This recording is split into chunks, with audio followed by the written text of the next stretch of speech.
Good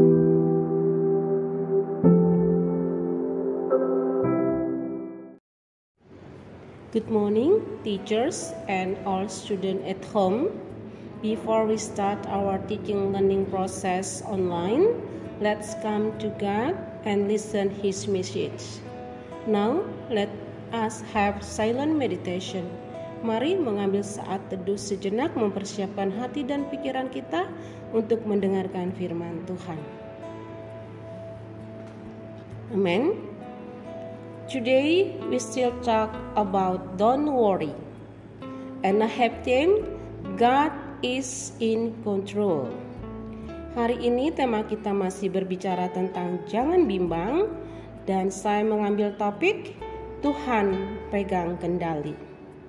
This based on the reading on Jacob chapter 1 verse 6 to 8. Berdasarkan pembacaan firman pada kitab Yakobus pasal 1 ayat 6 sampai dengan 8. Demikian firman Tuhan. Hendaklah ia memintanya dalam iman, dan sama sekali jangan bimbang. Sebab orang yang bimbang sama dengan gelombang laut, yang diombang-ambingkan kian kemari oleh angin. Sebab orang yang mendua hati tidak akan tenang dalam hidupnya. Bapak, Ibu Guru dan anak-anakku sekalian, dalam pembahasan renungan kita pada pagi hari ini, Tuhan mengingatkan kepada kita bahwa Tuhan tidak menginginkan kita hidup dalam keraguan-raguan. Dalam setiap hal yang kita rencanakan, mari kita kerjakan semuanya dengan baik, dan kita diingatkan untuk tidak bimbang. Dalam arti kita tidak ragu-ragu apakah sesuatu hal itu akan berhasil atau tidak. Untuk itu kita harus melibatkan Tuhan dalam setiap rencana-rencana kita di dalam kehidupan kita, sehingga keberhasilan dan kesuksesan menjadi bagian dalam kehidupan kita. Bapak, Ibu Guru dan anak-anakku sekalian, Alkitab mencatat 5 hal mengenai arti kebimbangan. Yang pertama, bimbang artinya terombang-ambing. Kita bisa baca dalam kitab Efesus pasal 4 ayat 14.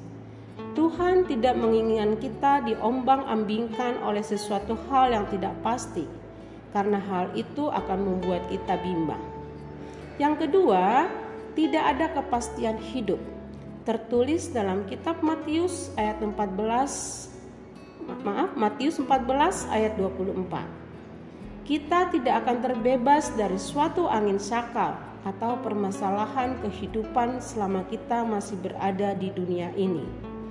Angin sakal diartikan mengenai berbagai-bagai persoalan kehidupan.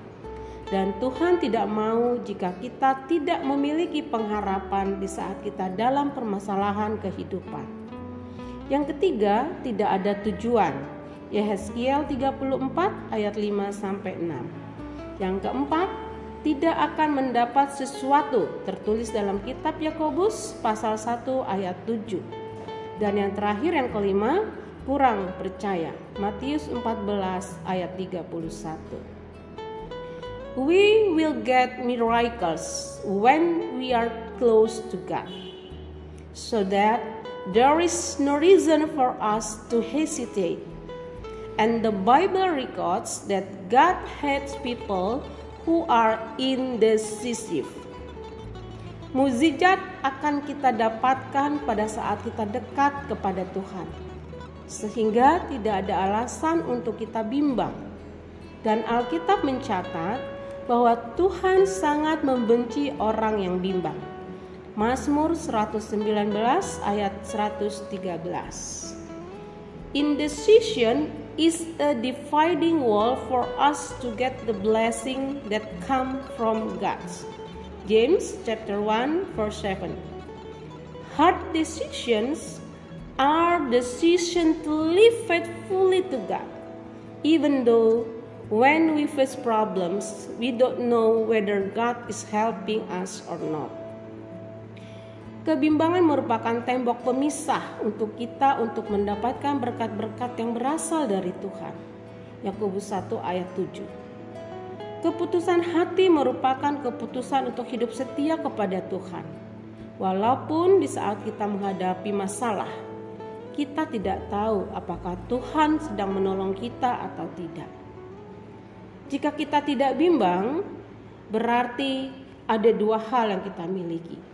Kita memiliki iman, dan yang kedua, kita dibenarkan oleh karena iman. God's guarantee if we don't hesitate. The first one, God will lead us to victory. The second one, we victory through Jesus Christ. Jaminan Tuhan jika kita tidak bimbang ada dua hal. Yang pertama, Tuhan akan membawa kita pada kemenangan. Yesaya 41 ayat 10. Dan kemenangan itu kita peroleh karena Yesus Kristus. 1 Korintus ayat 15 ayat 57. As a conclusion, sebagai kesimpulannya, the power of the word releases us from doubts. And the second one, faith is the key to us receiving God's blessings. Kesimpulannya ada dua tentang firman Tuhan pada pagi hari ini. Yang pertama, kuasa firman melepaskan kita dari kebimbangan, dari keraguan. Dan yang kedua, iman adalah kunci kita menerima berkat-berkat Tuhan. Mari kita berdoa.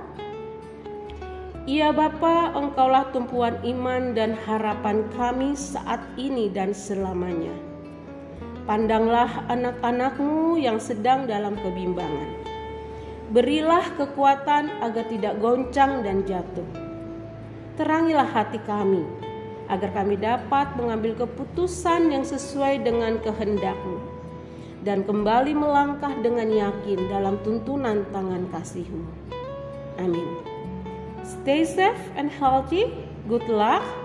Jesus Christ our God bless us. Shalom.